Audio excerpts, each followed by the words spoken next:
think one of the things that happens as we have other jobs and things like real life to get on with, sometimes our practice sessions can seem a little bit like you don't know what to do necessarily. So for this video I wanted to give kind of a few tips for ways to practice jazz and things that you could do in maybe shorter sessions. You don't need 6 hours or whatever to do this, but little kind of tasks that you could do which could improve your jazz playing.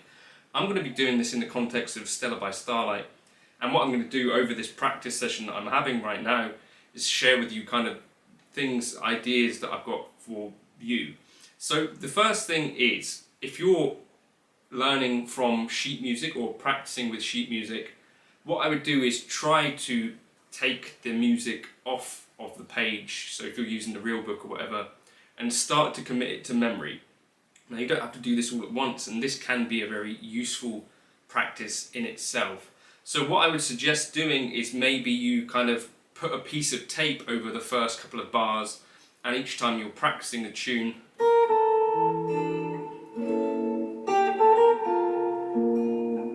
and then you're looking again, and you start to like commit to memory little parts of the tune instead of trying to take on the whole thing at once. And once you really get it in your mind,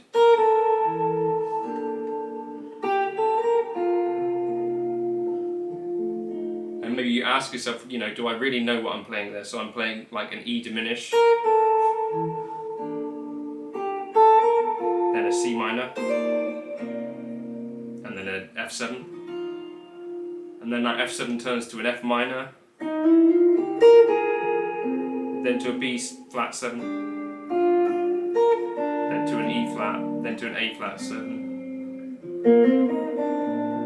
So that didn't happen for me all at once. It's a process of kind of looking at the tune and over, maybe a week or so even, kind of gradually committing bits to memory and stuff. And in this way, I think you'll find that this tune actually becomes something that you can use as a tool to practice, rather than you're practicing the tune, if that makes sense. You're using this as a structure to practice more ideas.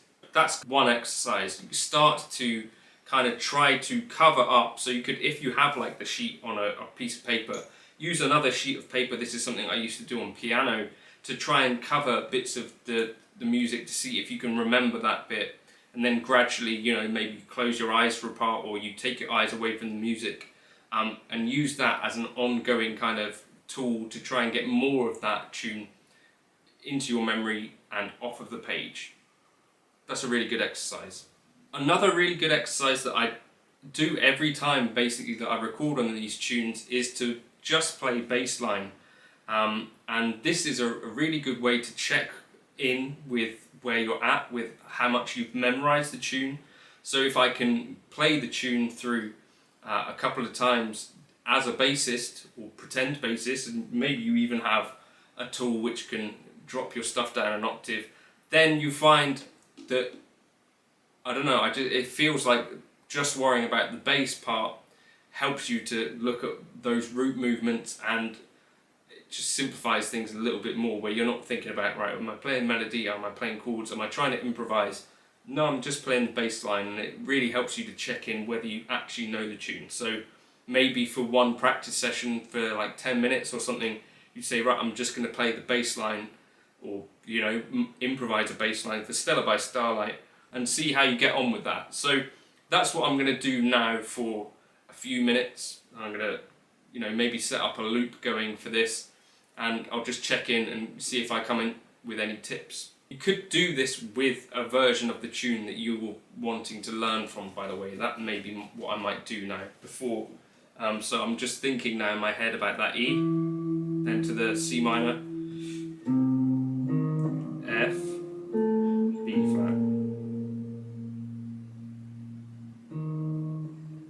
Just go with me here, this is being more difficult than I wanted for some reason.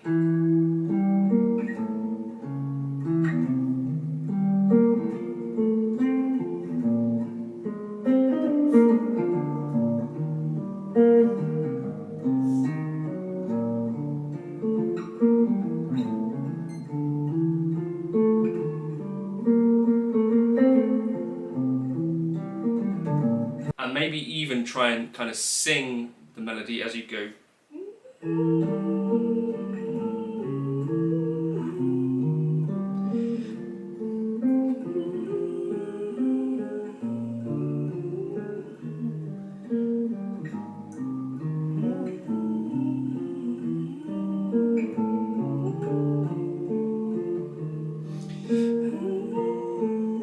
You might actually find this more difficult than you think, so give it a good try. I'm going to give this another shot.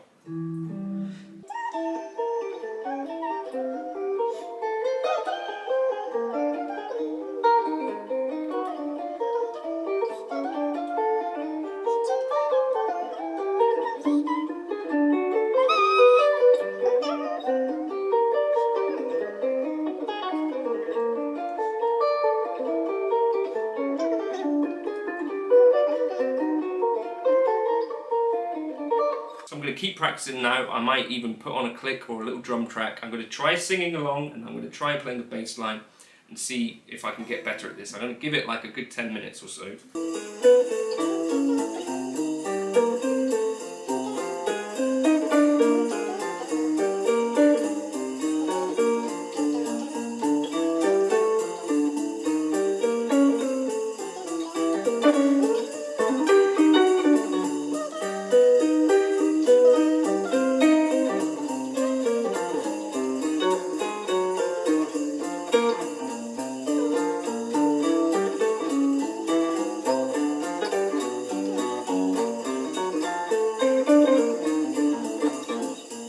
You know, it's practice, it doesn't have to sound good.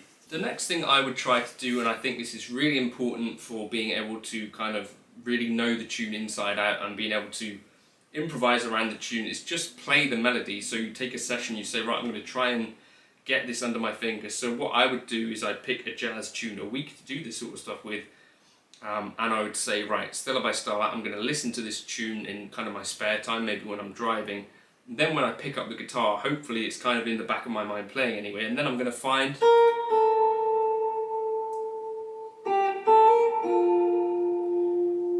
okay,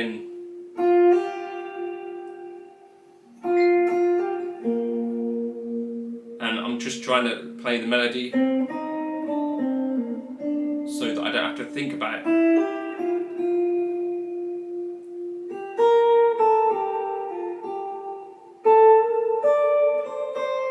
And, you know, eventually, over time, hopefully, this becomes a thing you can do without thinking too hard. And you can sort of just do it.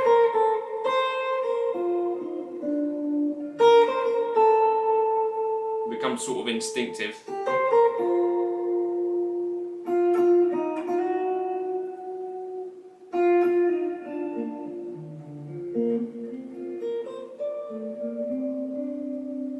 So make that a little practice session where you say, right, I'm going to try and play this whole melody. So you've then, you know, got kind of the bass line, that's a practice session. The melody, that's another practice session. It doesn't necessarily have to feel a ton like practice, but you're just trying to play that melody. Maybe try and play it along with a record that you like, or maybe you just do it solo.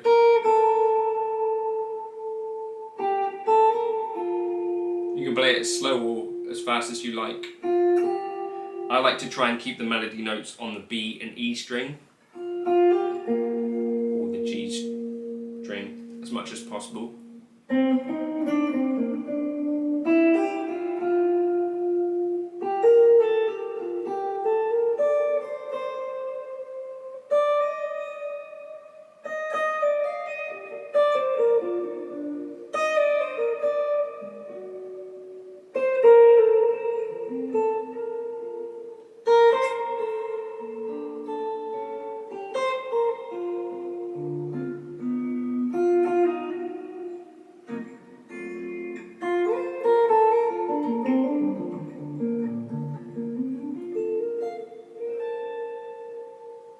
So if you can do those things, you can play the melody and you can play the bass line. I would next try to, maybe do this with the sheet, try to comp through the tune and maybe even set yourself up a loop. So this is a thing that I like to do, so I'm going to spend quite a bit of time doing this now, but I'm going to try and loop around the chords or some chords, and then I'm going to use this as a basis for a practice session. So, you know, you're starting from the chords, then you could add the bass line if you wanted to. I'm going to see where I get to with this.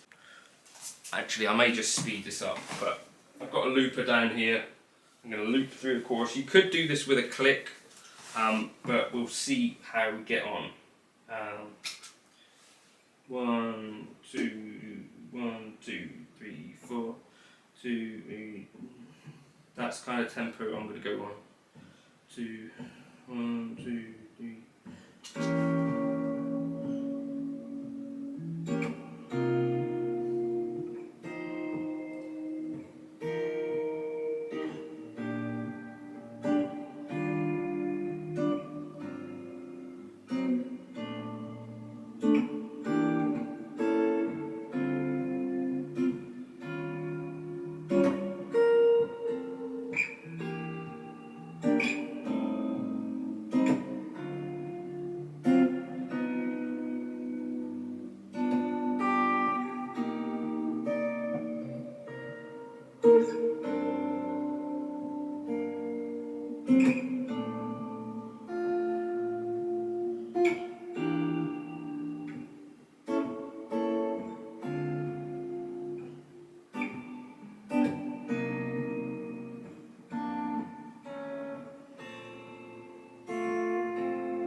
So that's relatively achievable within a session, so just kind of think about what you want your tempo to be and just play your chords, and maybe think about doing this over the course of time. You want to try and play different chords each time. So for me, this bit here is an area where I don't really have loads of options, so that might be an area where I'd specifically target each time and go, right, I need an E minus 7 flat 5.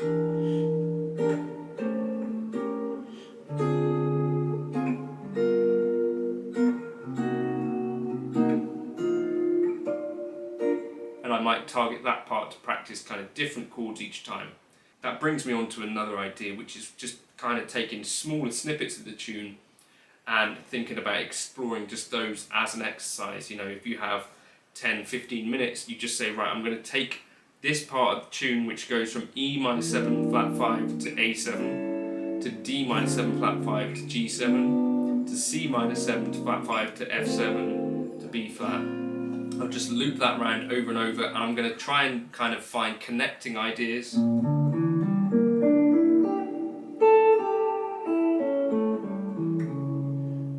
then what do we need? D.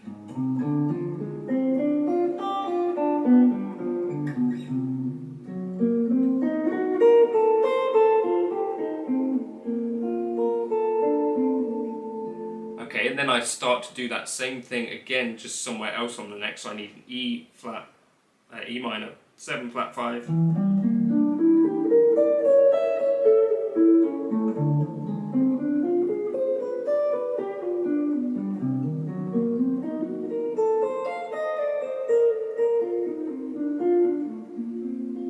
I can do it at whatever tempo I like, but this is the idea. I'm just practicing this one small snippet of the tune, with it in mind that over the course of time, that this part of the tune hopefully will open up to me with more options the more I do this sort of thing. So I can maybe practice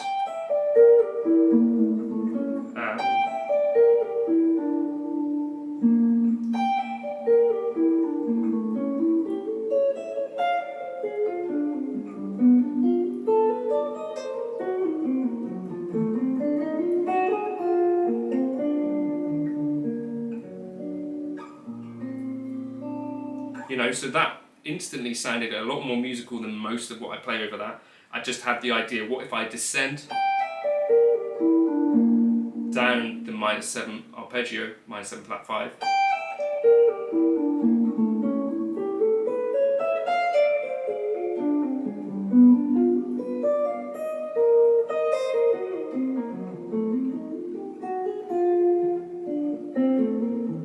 so I'm going to try that again.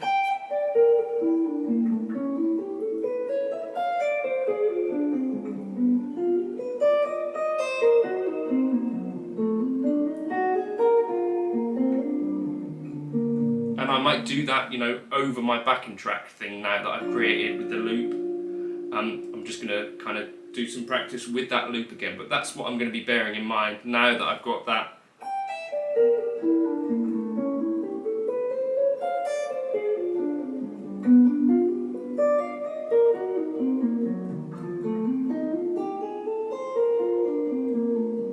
As a rough idea, I'm going to practice executing that over the looper. Okay, I'll bring this back when I have another idea. One thing that I found really, really helpful for this sort of practice is to practice this idea of kind of root and seventh and thirds and fifths, I think, right? So we take our take any of the chords, and what you want to play is these kind of things where you're playing, I think it was Rosenwinkel I saw this from. So you're playing for your A7, you'd be playing the root and the seventh together, and then the fifth and the third together, and you just take that through the tune.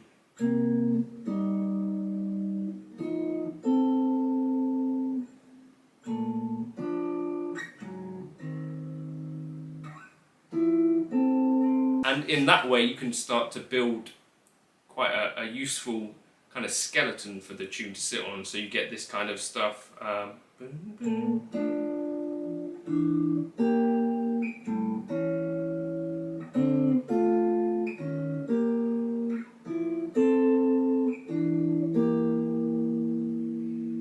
Then what A? And you could do this in a more systematic way.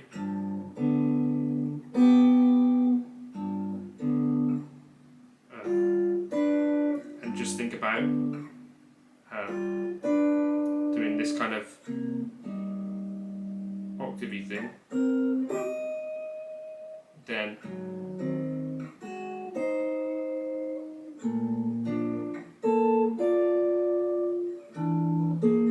way.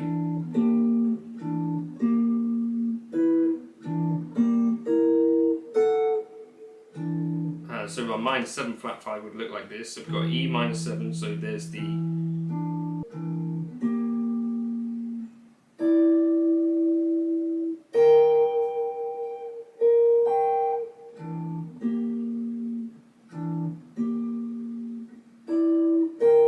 like that. Got there eventually. So that's my okay, and then I need my so we're starting with E minor, A7, D -7, flat 5, then what was it?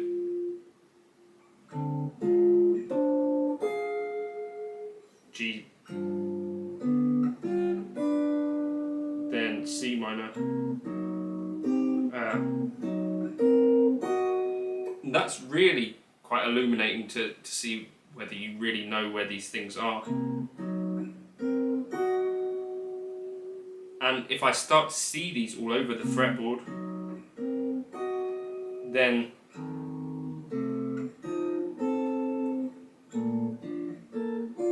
I'm going to have way more opportunities to see where the thirds and sevenths are in context of this tune.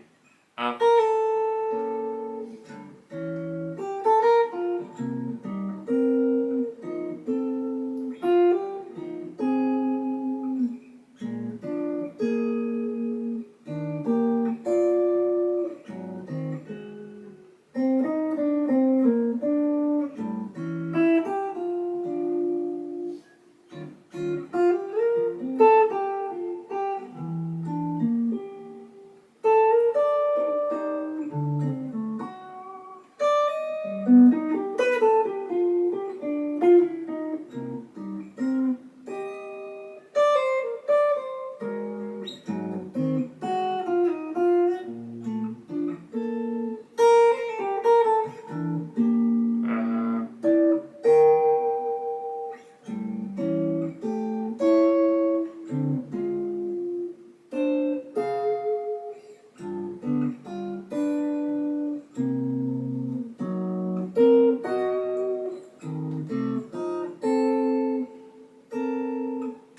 is actually a really good way to spend some practice time, so I'm going to do some more of that now. I'm going to do it in time with the loop, but that's what we're targeting for each chord, the third and the seventh. So if it's a minor chord or a minor 7 flat 5, then you obviously have to do the work on that.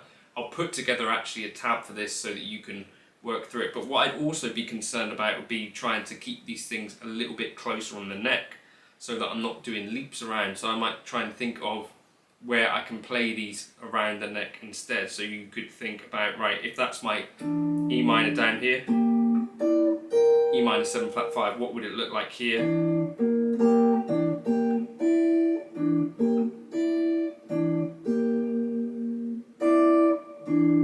then that'd be right, right? So, and then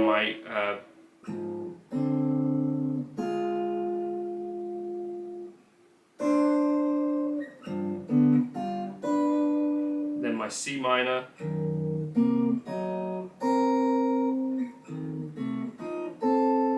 in that kind of way, so that I'm not just doing leaps where I'm only seeing the root on the E, if that makes sense.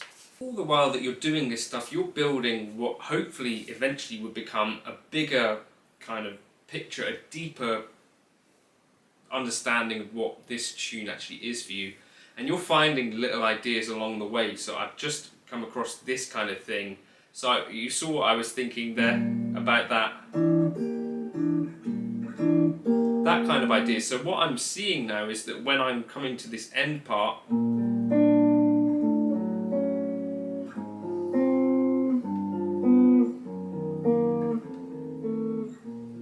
maybe that kind of idea. So that wouldn't have occurred to me before.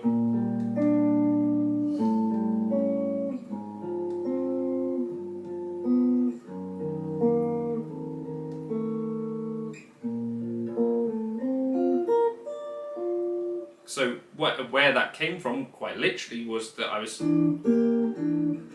seeing that and just picturing where these things could join up together. So we got that.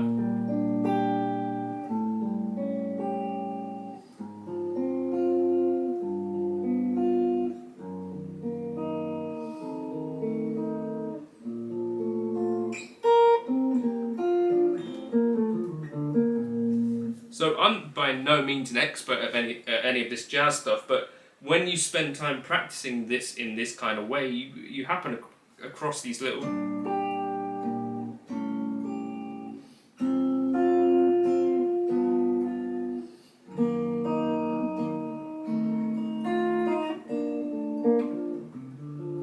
and then I might think about where else could I do that kind of thing. The next kind of idea came to me from Gilad Hekselman. We talk about playing kind of motivic stuff, and we try and kind of play melodically in a way that we like the sound. So take a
So what we're doing there is kind of making things relatively simple for ourselves, but we're trying to take like a small little snippet and we're trying to take that idea of a phrase and kind of move it around the fretboard and try and keep it sounding roughly melodic in each part, It doesn't need to be sort of brain-bustingly complex or anything. We're just trying to make something that sounds relatively pretty.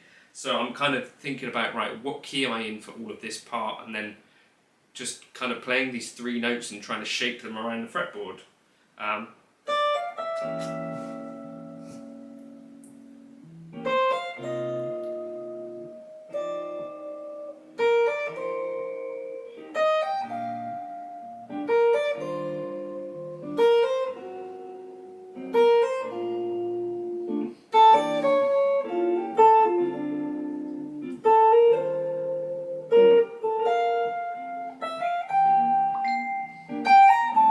don't forget to take breaks, you know.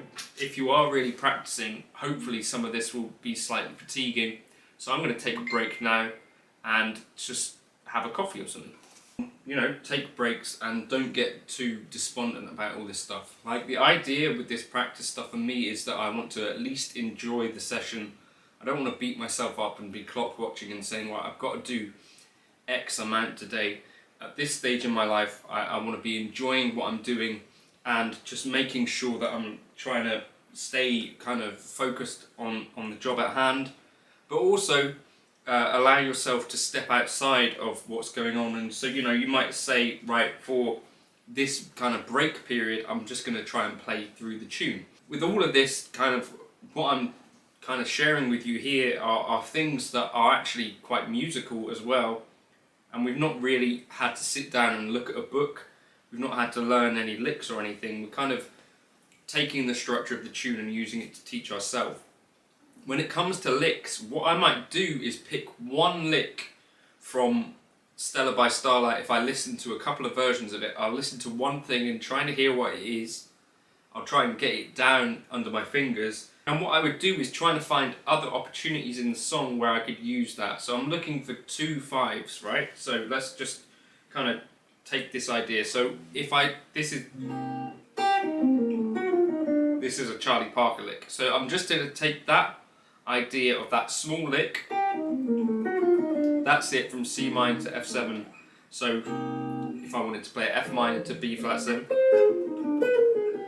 I'm just looking for 2 5s, right? So, you know, you might not want to do this in real time.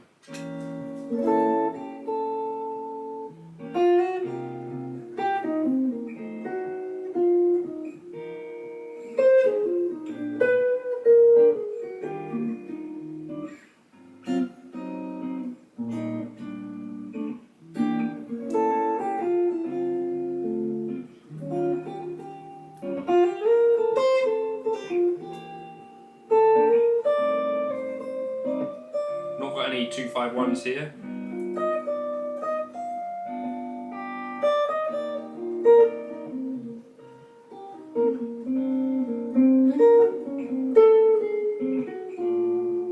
Could maybe force it in there.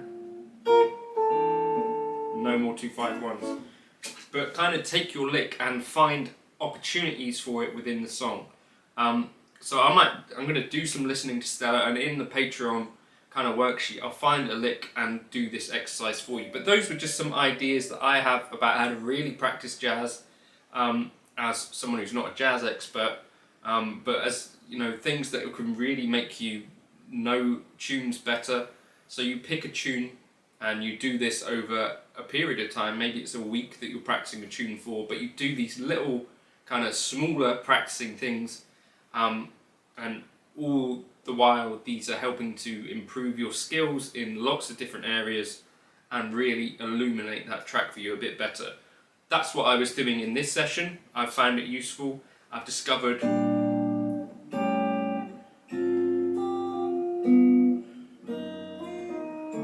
a few things, maybe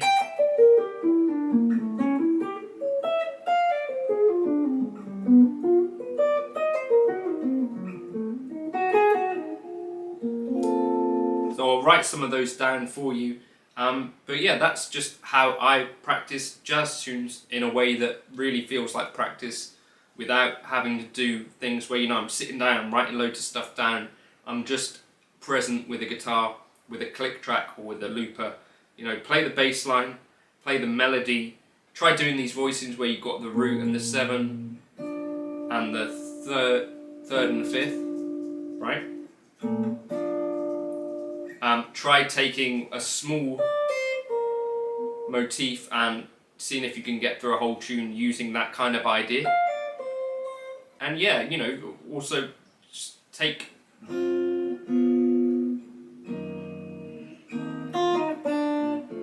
inspiration from wherever you can hear it, and maybe you take one lick for a session and you try and apply that in lots of different places within a tune. So none of that you would necessarily have to look at any sheet music, and all of this you could do with just a guitar and a loop pedal, maybe not even a loop pedal, maybe just with like a click track, and I think it's a really good way to practice, and hopefully slightly addictive. I'll catch you in another video soon. Feel free to like and subscribe if this was at all useful. If you've got other things that you like to practice, please leave them in the comments for other people. These are just things that I've picked up over the years from hearing people like Kreisberg, Gilad Hekselman, Pat Metheny, these folks. Cheers.